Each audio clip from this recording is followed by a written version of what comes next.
Alright, y'all.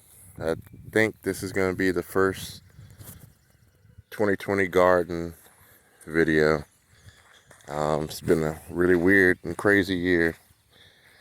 So, here we go. Alright. I planted some potatoes. I probably shouldn't have, but I decided to give them one more try this year. They haven't, the seed potatoes that I've been getting haven't really been producing a lot.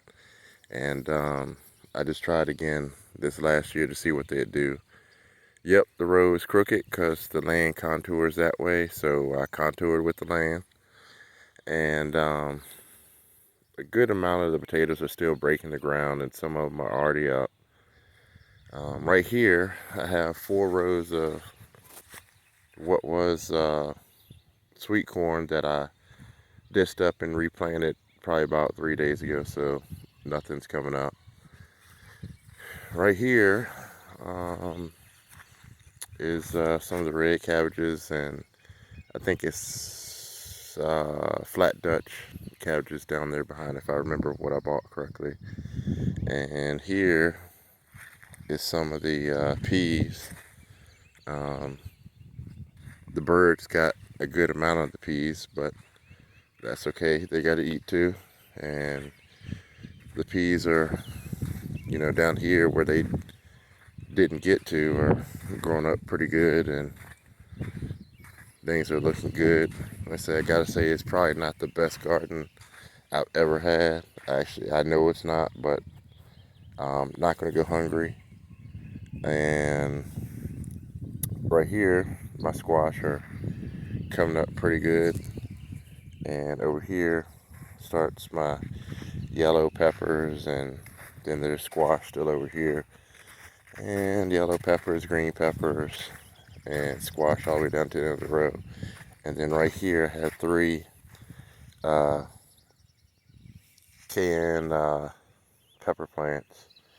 And then right here we have some cantaloupe and a couple watermelon plants. And over here I decided to plant a whole row of peas. And right here is some pepper plants. There's some habanero and 1 ghost pepper. And right here is some of the tomato plants that I planted. Then here's some more pepper plants, green peppers and yellow peppers. Then we're gonna skip over here, and this is some of the tenderette green beans I planted.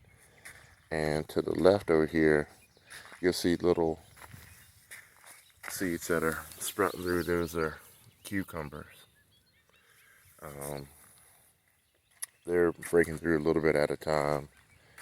Like I say, you can see the beans, and here's a couple cucumbers. Over here is going to be some of the sweet potatoes, and that's the garden so far. It's a weird year. It gets really hot, like it's gonna be a warm or hot spring, and then the next week it gets down into the 50s and 60s, and sometimes even lower. And it seems to basically stall things, and then it gets warm, and then it rains for 3 or 4 days. Like we got close to 4 inches of rain last week, and it's just weird. It's a really weird year. I don't know if anybody else is having the same issue or weather like that, but all I can say is it is really weird. Really, really weird. I'm walking across the corn here to show y'all something. So, a friend of mine that raises vegetables commercially told me about a chemical. I'm not really big on using chemicals in the garden, but when it comes to potatoes, it seems like the potato bugs just appear out of nowhere and they eat things up, and it's just bad. Well, he told me a chemical to use that when I plant my seed potatoes, to spray the seed potatoes with that chemical, and he guarantees I won't have the first bug on any of my potatoes. So I was like, yeah, okay, whatever. So I decide, all right, I'll give it a chance. And he told me, he said, don't go buy a big gallon of it or buy any of the chemicals. So he said, I'll just give you some. So I said, okay, fair enough. So he gives me some of it. So I do as he said, 1 ounce for a gallon of water. Sprayed these things down really good. And I'll tell y'all, at least before, by now, I would be out here picking bugs off of these and have some ate up young tender plants. But, I found something I can show y'all. So there's no bugs on this plant or any of these plants. There was a bug. I don't know. I'm going to try to zoom in. It's a new phone. I don't know how it's going to do, but there's a potato bug right there that got on the plant. And when it got on the plant, I guess it ate some of the potato plant or bit it or whatever the case may be. And the chemicals that were sprayed on it killed it.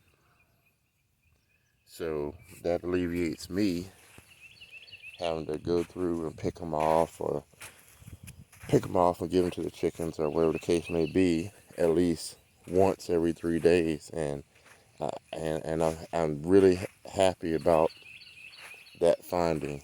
And he said you can actually spray it on other plants like squash to keep those bugs off, and it'll do the same thing. You just can't spray too much. So this is my 2020 first garden update, I guess, or first video of the garden this year. So that's about it. I probably had some issues with my other phone and had to get this phone in. Came from China, of course. And we'll go ahead and start making more videos and things of that nature. I'll be talking to y'all.